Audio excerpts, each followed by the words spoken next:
Programa ADV Jus. Oferecimento Qualisystem Informática. Automação em serviços para a área do direito. 3234-2720.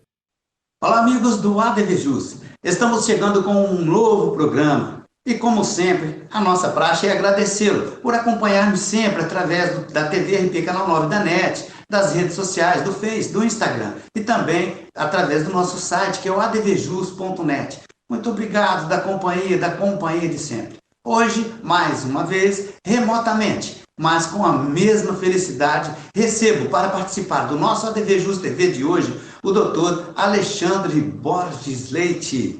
O Dr. Alexandre Borges Leite é meu colega advogado, pós-graduado em Direito, administrador judicial, sócio fundador da BL Administradora Judicial e possui, portanto, várias experiência na área da recuperação de empresas, na área do direito falimentar. Aliás, ele é também pós-graduando na PUC. A nossa pauta de hoje é empresas em recuperação frente à pandemia. O ADV Jus está no ar. Fique aqui.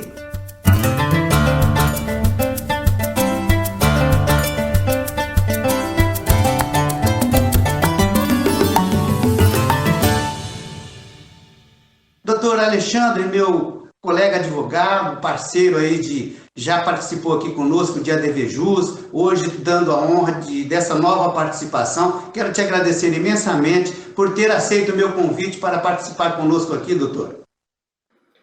Eu agradeço mais uma vez participar do programa, a gente gosta muito, assiste, e peço só desculpa de estar em home office, né, e não estar a caráter, como sempre a gente se encontra, né, mas faz parte do atual estágio aí, dessa consequência que estamos sofrendo em virtude dessa pandemia do Covid, né.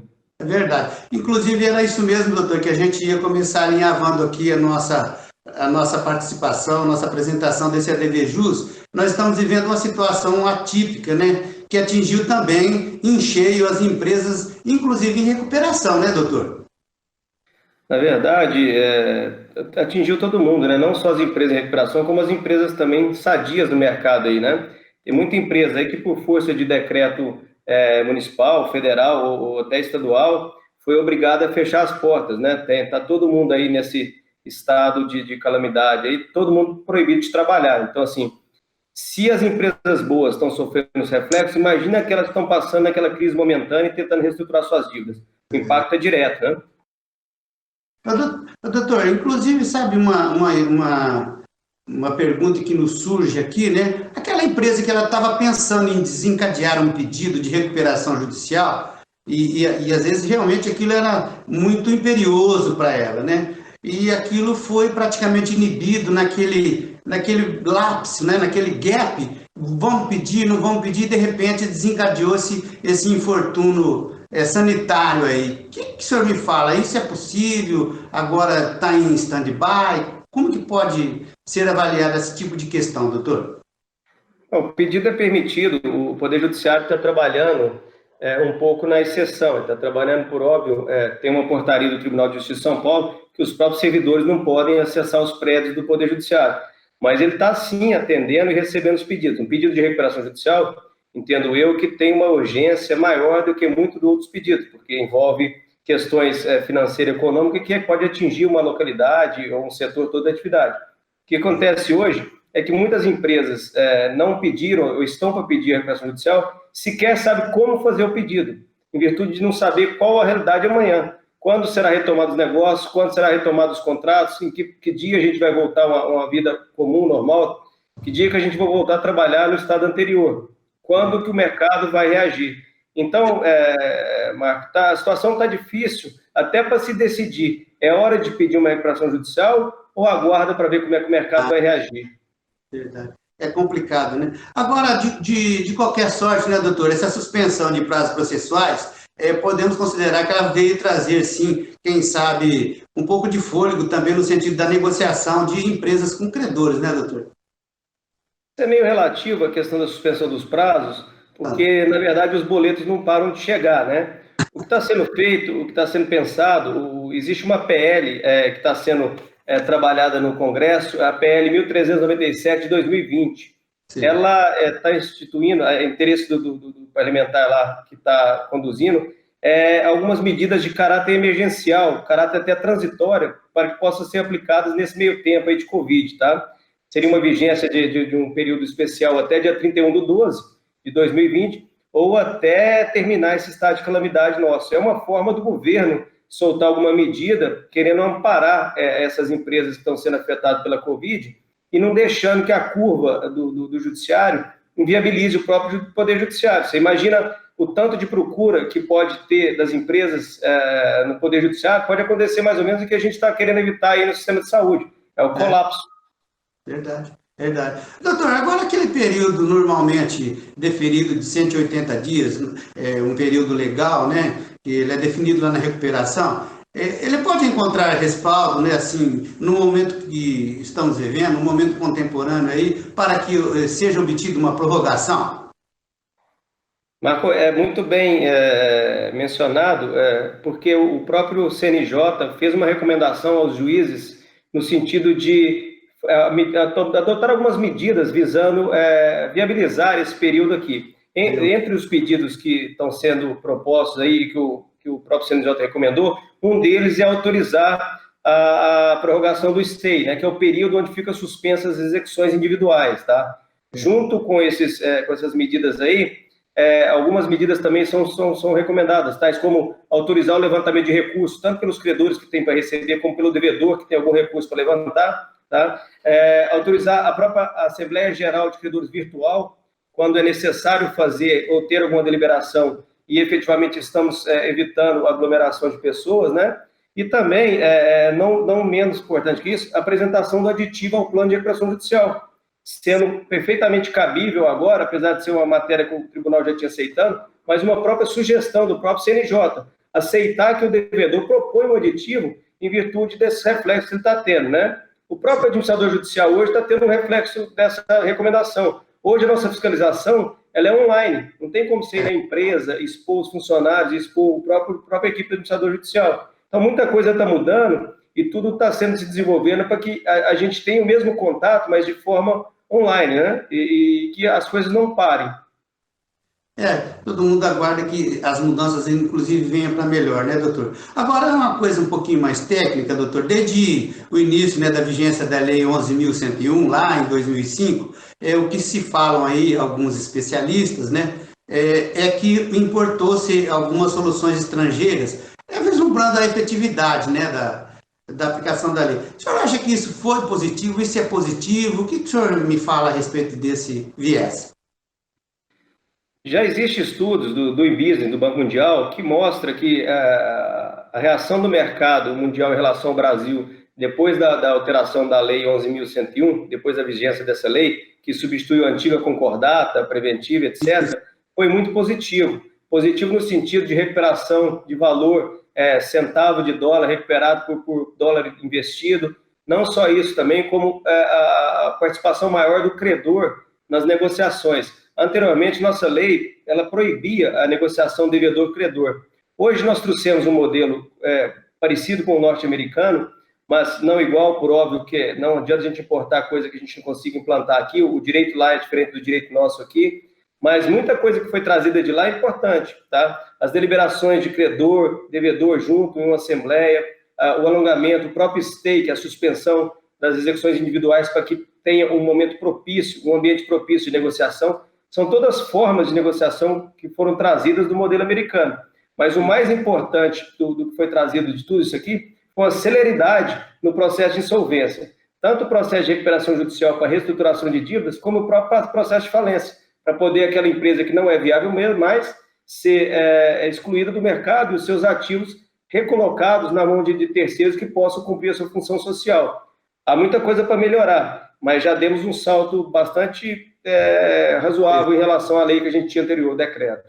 Tá certo. Eu quero abrir um parênteses, pedir licença ao meu convidado, doutor Alexandre Borges Leite, para o ADV especial. A participação é Direito Processual Penal, Prática Processual Penal, com o doutor Joaquim Romão Neto. Confira. Olá, amigos do ADVJus. Se é fato que o novo coronavírus está se espalhando na sociedade, não é indiferente nos presídios do país, que são superlotados, insalubres, e uma situação caótica que está se tornando desesperadora. Infelizmente, mas com todo respeito, as autoridades parecem indiferentes a essa realidade e seguem resistindo ao uso excepcional da prisão. Até o ministro Luiz Fux do STF afirmou que o novo coronavírus aí não é habeas corpus.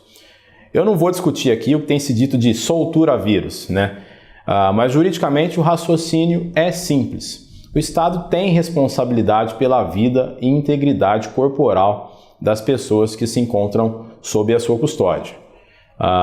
Então é o seguinte, o Judiciário tem recebido sim a impetração de diversos habeas corpus, até mesmo coletivos, com fundamento aí no Covid-19, no risco à saúde dos detentos ante o possível contágio, já que lá nos presídios também o isolamento é impossível e também não tem testes. A Justiça tem entendido que o pedido de liberdade não implica, por si só, na admissão automática do habeas corpus e a concessão da prisão domiciliar ao detento que não está no grupo de risco.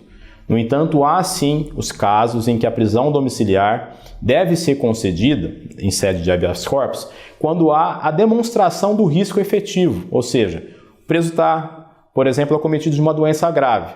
E aí é melhor receber os cuidados médicos em casa, que são mais adequados do que aqueles prestados pelo Estado.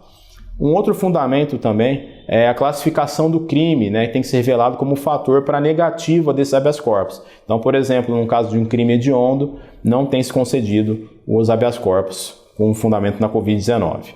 Então, a pandemia, ela não só pode, como deve servir de fundamento em certos casos para a concessão do habeas corpus. Não em todos, mas também dizer que em nenhum caso é equivocado. Para concluir, é o advogado, no seu mistério, que vai analisar os aspectos de cada caso concreto para concluir sobre a viabilidade ou não da impetração do habeas corpus, pois o que tem se verificado é que os fundamentos judiciais do decreto da prisão e depois da manutenção da prisão não vão se alterar simplesmente pela eclosão da pandemia. Muito agradecido pela sua atenção, até o próximo ADV Especial. Ok, muito obrigado, doutor Joaquim. Nós vamos fazer um ligeiro intervalo, já vamos continuar a nossa entrevista com o doutor Alexandre Borges Leite. Peço que você fique aqui conosco, por favor. Qualisystem Informática. Oferecemos o melhor para você em serviços de tecnologia. Apresentamos o Legal Web, perfeito para qualquer tipo de advocacia. Também o Quali Saúde, controle total em gestão de planos de saúde. E disponibilizamos sistemas de integração, suporte técnico e muito mais. Qualisystem Informática, 20 anos de experiência. Consulte-nos. Arcângelo Imóveis, venda, locação e administração. Compromisso e confiança. Arcângelo Imóveis.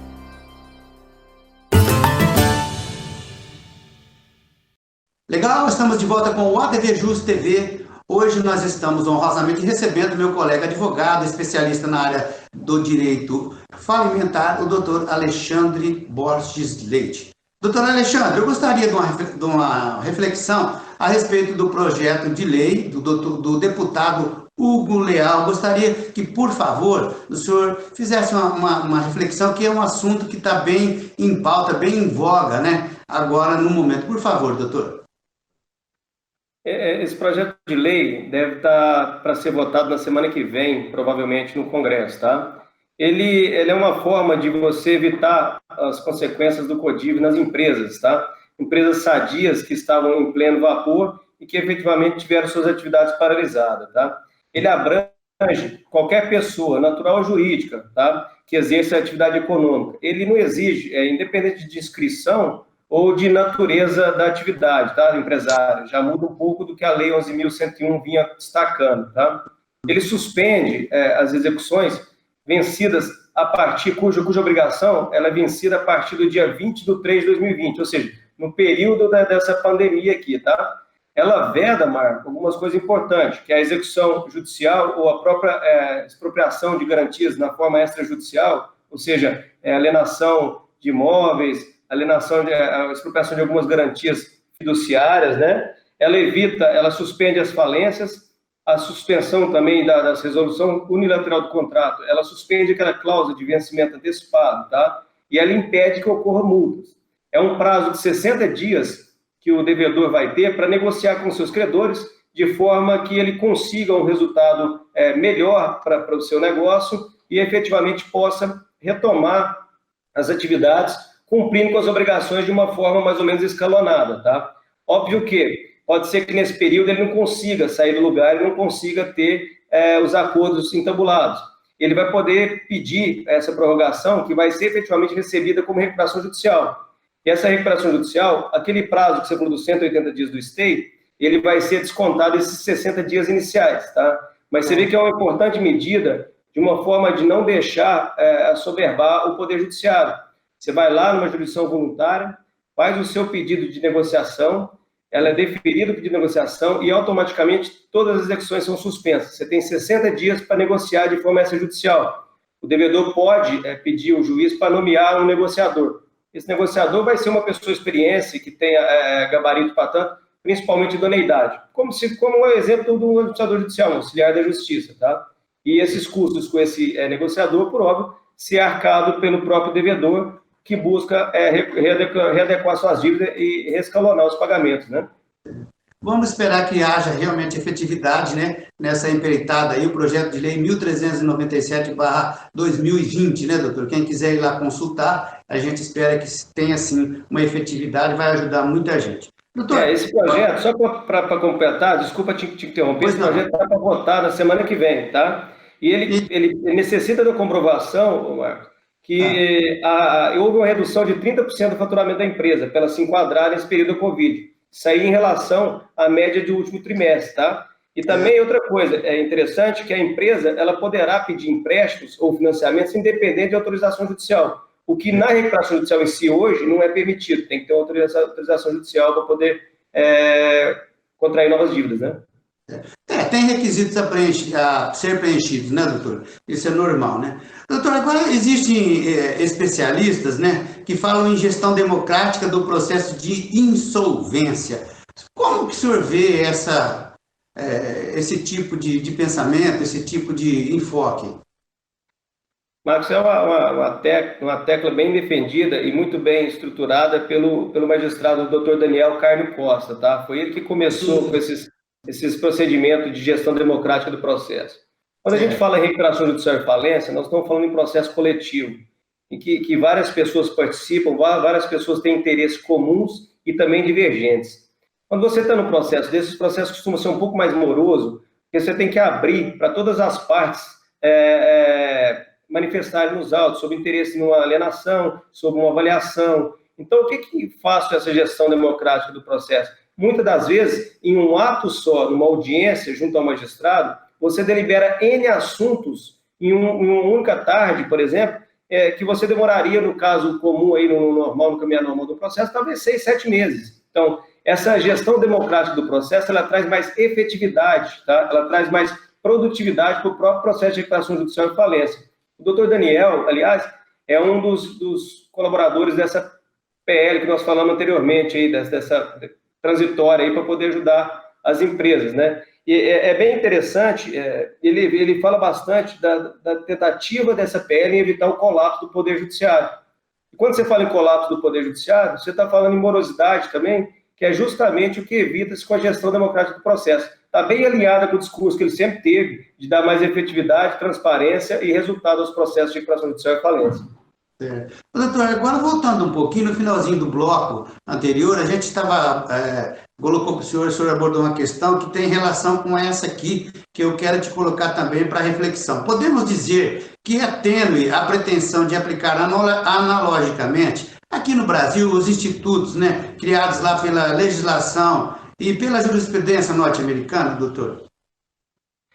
Marco, na verdade, é importante a gente trazer as boas práticas para o nosso mercado. Muita coisa, não adianta a gente querer aplicar coisa no mercado americano, uma potência daquela, no Brasil, entendeu? É muita coisa cultural. Mas, por exemplo, essas medidas contra a Covid aí, 21 países já estão editando medidas no sentido de não deixar as empresas que estão em bom andamento sofrer os impactos e acabar falindo por causa dessa... As empresas não têm como escoar. Você pega setores como aviação, como o próprio turismo. Quem está voando hoje? Quem está fazendo turismo? O setor sucroalcooleiro, a queda do álcool, a queda do próprio a gasolina. Dá uma olhada para você ver, está todo mundo em casa, parado, não está tendo consumo. Então, assim, são situações que têm que ser vistas com carinho pelo governo, porque faz parte da atividade econômica nossa e estão sendo prejudicados por um caso fortuito. Então, assim, todas essas legislações americana, europeia e etc. são bem-vindas desde que adaptáveis à nossa realidade social aqui, né?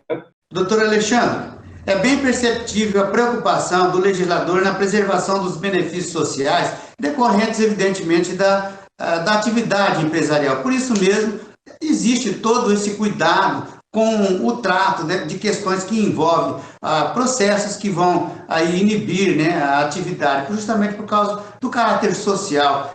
Eu acho que isso é muito pertinente, hein, doutor?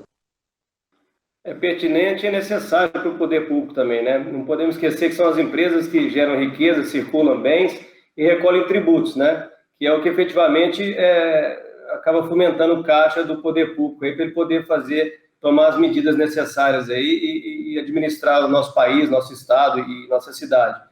O que a gente vê um pouquinho de dificuldade ainda são as medidas que são disponibilizadas às pequenas empresas, as microempresas e as empresas de pequeno porte. Tá? Apesar do governo dar essa ênfase aí na preservação da empresa, na recuperação judicial, na falência até, que é uma forma de recolocar o ativo na sua função social, fato é que, quando se fala em microempresa e empresa de pequeno porte, que são a grande maioria, que é a grande maioria, na verdade, das empresas, elas não têm muito um sistema útil, vamos dizer assim, eficaz para a recuperação judicial.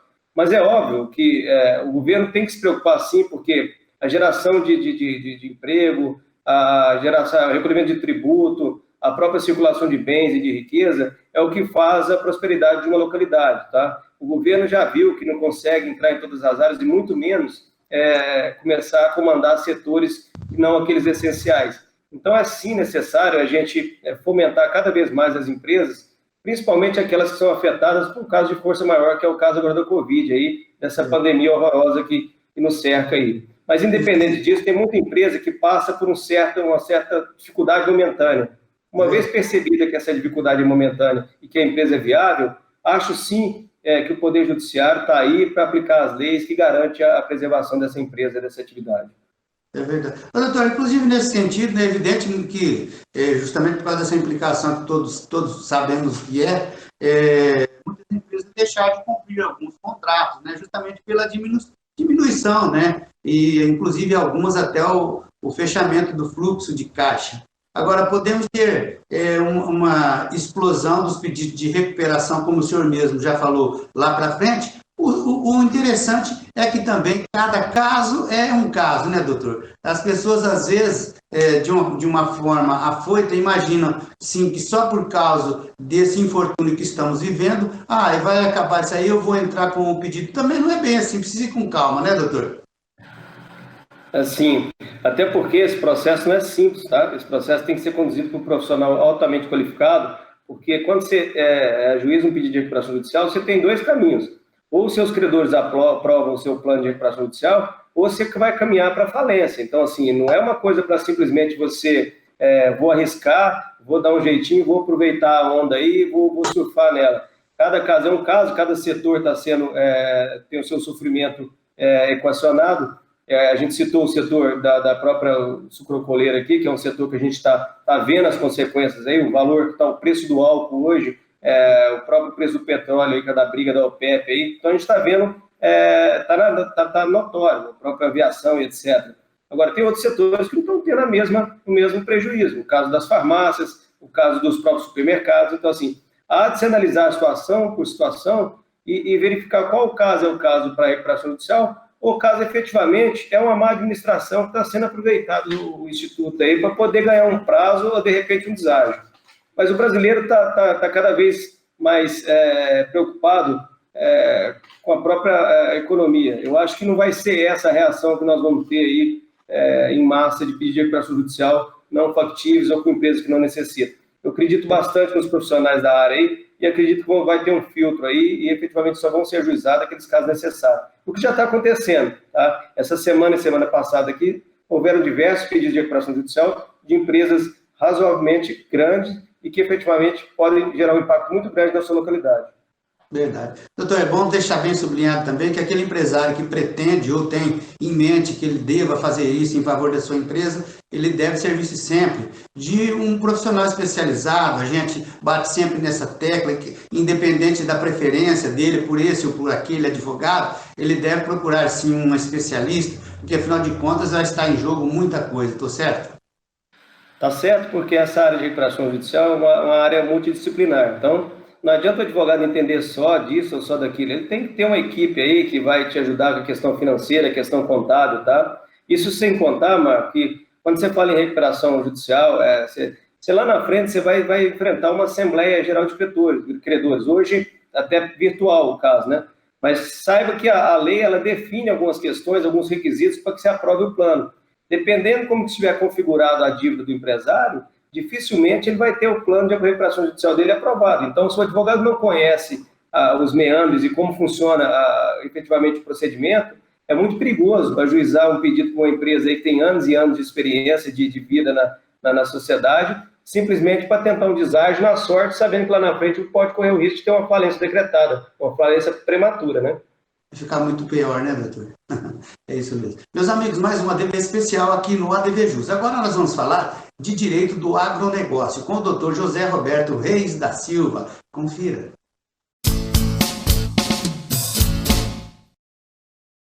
Olá, sejam muito bem-vindos, amigos do ADV Especial. O meu nome é José Roberto e na coluna de hoje do Direito do Agronegócio falarei sobre as possíveis consequências desse período de pandemia e de quarentena sobre os contratos de cana, sobre os contratos de fornecimento de cana e também de parceria agrícola. Pois bem, o setor sucroenergético está sendo fortemente impactado por esse período de quarentena e de pandemia mundial. O primeiro motivo é a significativa redução do consumo. Tanto no Brasil quanto no mundo todo, o consumo de etanol foi reduzido significativamente, grandemente. Seja pelo etanol hidratado, o que usamos direto no carro, ou o etanol anidro, que é misturado à gasolina. O segundo motivo do setor estar sofrendo é a redução do preço do etanol, que está sendo fortemente achatado pela redução do preço da gasolina. E isso é fruto da queda do preço do barril do petróleo em nível mundial. Neste cenário, é bem provável que o preço do ATR também tenha uma queda significativa, e o preço do ATR é a base, né, adotada para se apurar o valor a ser pago ao fornecedor de cana e também ao parceiro agrícola. Além disso, algumas usinas podem tomar a iniciativa de buscar uma revisão do contrato ou até mesmo a rescisão do contrato. Por exemplo, se ela interromper a produção em função da pandemia e não tiver condição de colher e de industrializar toda a cana já comprada. Nesse momento de insegurança jurídica e insegurança econômica, a recomendação é que os titulares desses contratos, tanto de um lado quanto de outro, estejam abertos à negociação e acreditem numa conciliação amigável, sem a necessidade de intervenção do Poder Judiciário. Embora os contratos tenham sim força de lei entre as partes e possam ser exigidos, há dispositivos legais que permitem às partes buscar a revisão ou a rescisão em momentos de força maior. Para finalizar, o agro é forte e será ainda mais forte se as partes sentarem à mesa com espírito conciliador e acharem um denominador comum. Por hoje é só, muito obrigado e acompanhe a nossa coluna aqui no ADV Especial.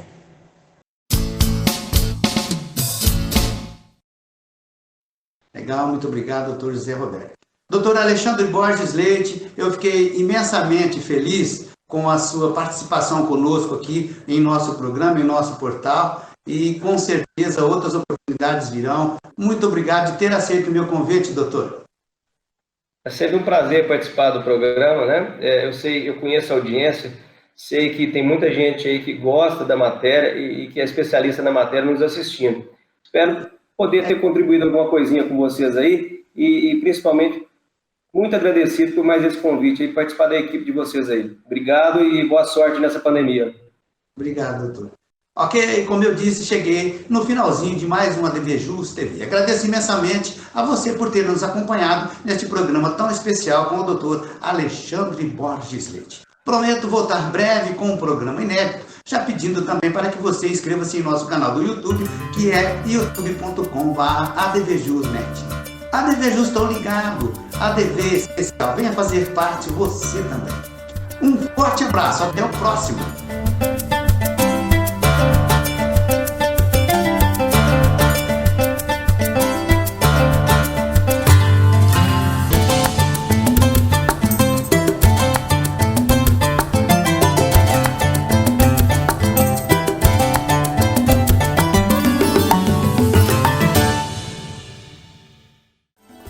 Programa ADVJus. Oferecimento Qualicista Informática. Automação em serviços para a área do direito. 3234-2720.